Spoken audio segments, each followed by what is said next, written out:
Dinesh Amin ಮಟ್ಟುಗೆ shock ಮೇಲೆ shock. ಪರಿಷತ್ entry ಕೊಡುವ ಆಸೆಗೆ ಹೈಕಮಾಂಡ್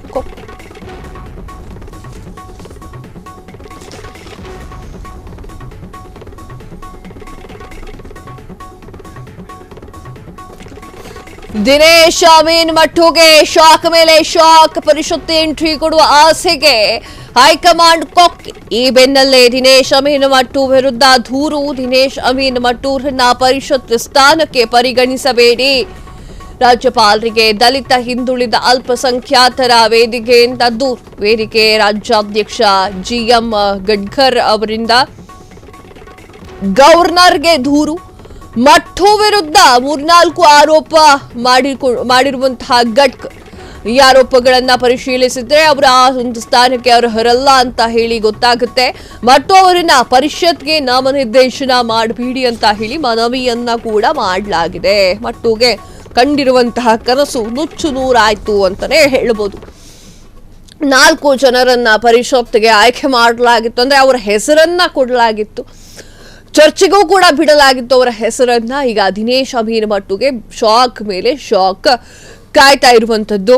ಮೊದಲಿನಿಂದಲೂ ಕೂಡ ದಿನೇಶ್ ಅಮೀನ್ ಮಟ್ಟು ಅವರ ಹೆಸರನ್ನ ತೆಗೆದುಕೊಂಡಾಗಲೇ ವಿರೋಧಗಳು ವ್ಯಕ್ತವಾಗ್ತಾ ಇರುವಂತದ್ದು. ಆದ್ರೂ ಕೂಡ ಅವರ ಹೆಸರು ಮುನ್ನೆಲೆಗೆ ಬಂದಿತ್ತು. ದಿನೇಶ್ ಅಮೀನ್ ಮಟ್ಟುಗೆ ಈಗ ಶಾಕ್ ಮೇಲೆ ಶಾಕ್ ಎದುರಾಗಿದೆ. ಪರಿಷತ್ ಎಂಟ್ರಿ ಕೊಡುವಂತಹ ಆಸೆಯನ್ನ ಇಟ್ಕೊಂಡಿರುವಂತಹ ದಿನೇಶ್ ಅಮೀನ್ ಮಟ್ಟು ಅವರ ವಿರುದ್ಧವಾಗಿ ಈಗ ದೂರು ಕೂಡ ದಾಖಲೆ ಆಗ್ತಾ ಇರುವಂತದ್ದು.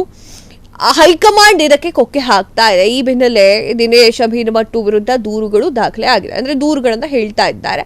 ದಿನೇಶ್ ಅಮೀನ್ ಮಟ್ಟೂರನ್ನ ಪರಿಷತ್ ಸ್ಥಾನಕ್ಕೆ ಪರಿಗಣಿಸಬೇಡಿ, ರಾಜ್ಯಪಾಲರಿಗೆ ದಲಿತ ಹಿಂದುಳಿದ ಅಲ್ಪಸಂಖ್ಯಾತರ ವೇದಿಕೆಯಿಂದ ದೂರನ್ನ ನೀಡಲಾಗ್ತಾ ಇದೆ. ವೇದಿಕೆಯ ರಾಜ್ಯಾಧ್ಯಕ್ಷರಾಗಿರುವಂತಹ ಜಿಎಂ ಗಡ್ಕರಿ ಅವರಿಂದ ಗವರ್ನರ್ಗೆ ದೂರನ್ನ ನೀಡಲಾಗಿದೆ. ಮಟ್ಟು ವಿರುದ್ಧ 3-4 ಆರೋಪಗಳು ಮಾಡಿರುವಂತಹ ಗಡ್ಕರ್ ಈ ಒಂದು ಆರೋಪವನ್ನ ಪರಿಶೀಲಿಸಿದ್ರೆ ಅವರು ಆ ಒಂದು ಸ್ಥಾನಕ್ಕೆ ಅರ್ಹರಲ್ಲ ಅಂತ ಗೊತ್ತಾಗುತ್ತೆ. ಮಟ್ಟು ಅವರನ್ನ ಪರಿಷತ್ಗೆ ನಾಮನಿರ್ದೇಶನ ಮಾಡಬೇಡಿ ಅಂತ ಹೇಳಿ ಮನವಿಯನ್ನ ಮಾಡಿಕೊಂಡಿದ್ದಾರೆ. ಮೊದಲಿನಿಂದಲೂ ಕೂಡ ದಿನೇಶ್ ಅಮೀನ್ ಮಟ್ಟು ಅವರಿಗೆ ಈ ವಿಚಾರಕ್ಕೆ ಸಂಬಂಧಪಟ್ಟಂತೆ ವಿರೋಧಗಳು ವ್ಯಕ್ತವಾಗ್ತಾ ಇತ್ತು. ಅವರು ಪರಿಷತ್ಗೆ ಹೋಗುವಂಥದ್ದು ಅಲ್ಲಿರುವಂತಹ ಕಾಂಗ್ರೆಸ್ನ ಹಲವಾರು ನಾಯಕರಿಗೆ ಇಷ್ಟವಾಗ್ತಾ ಇರಲಿಲ್ಲ. ಈಗ ಅವರ ಮೇಲೆ ದೂರನ್ನು ಕೂಡ ನೀಡಲಾಗ್ತಾ ಇದೆ. ಗವರ್ನರ್ನ ಬಳಿ ಹೋಗಿ ದೂರನ್ನ ನೀಡುತ್ತಾರೆ. ಜಿಎಂ ಗಡ್ಕರ್ ಎನ್ನುವಂಥವರು ರಾಜ್ಯಪಾಲರಿಗೆ ದಲಿತ ಹಿಂದುಳಿದ ಅಲ್ಪಸಂಖ್ಯಾತರ ವೇದಿಕೆಯಿಂದ ದೂರನ್ನ ನೀಡಲಾಗಿತ್ತು. ಇನ್ನು ದಿನೇಶ್ ಅಮೀನ್ ಮಟ್ಟುಗೆ ಅವರ ಆಸೆಗೆ ತಣ್ಣೀರೇರಿಸಿದಂಗಾಗಿದೆ.